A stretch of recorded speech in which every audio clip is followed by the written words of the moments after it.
Halo adik-adik, selamat datang di channel Dunia Belajar.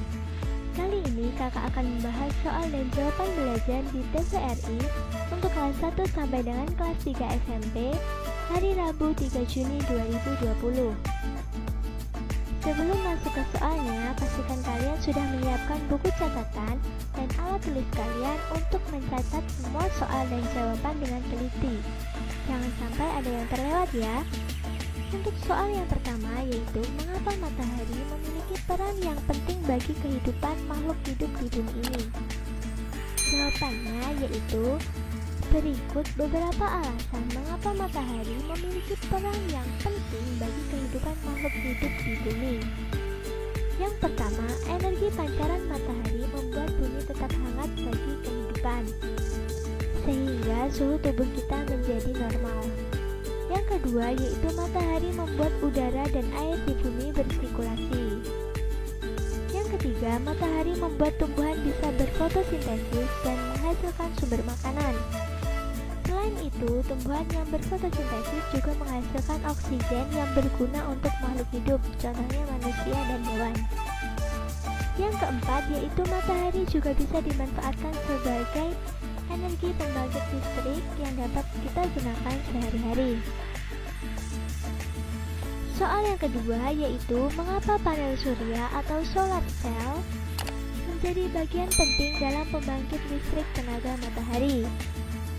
Jawabannya yaitu karena solar cell atau yang biasa kita sebut dengan sel surya merupakan komponen utama yang berfungsi mengubah cahaya matahari menjadi listrik.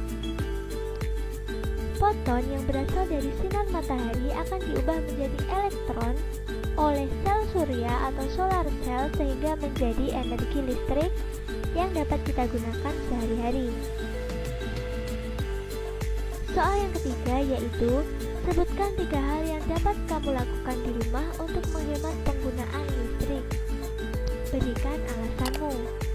Jawabannya yang pertama yaitu mematikan lampu yang tidak dipakai, karena menghidupkan lampu yang tidak berguna bagi kita itu termasuk pemborosan ya, karena aliran listrik tetap ada. Yang kedua, mencabut charger HP saat tidak dipakai. Kebanyakan orang berpikir jika kita tidak menggunakan charger akan tetap tidak mencabut charger itu, padahal listrik tetap mengalir saat kalian tidak mencabut charger. Yang ketiga yaitu menurunkan kecepatan kipas angin. Nah, di sini pastinya semakin tinggi kecepatan maka aliran listriknya juga semakin besar. Yang keempat, men-setting suhu AC di angka yang disarankan yaitu 25 derajat Celcius.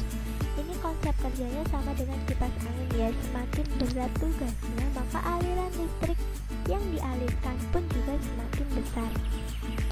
Yang terakhir yaitu men-setting suhu kulkas di angka standar, tidak terlalu dingin. Nah, ini konsepnya juga sama dengan kipas angin dan AC. Jadi semakin berat tugas kulkas maka aliran listrik yang digunakan pun juga semakin besar. Terima kasih telah menyaksikan video ini dari awal sampai akhir, semoga bermanfaat. Jangan lupa di-share ya, biar yang lain bisa merasakan manfaatnya.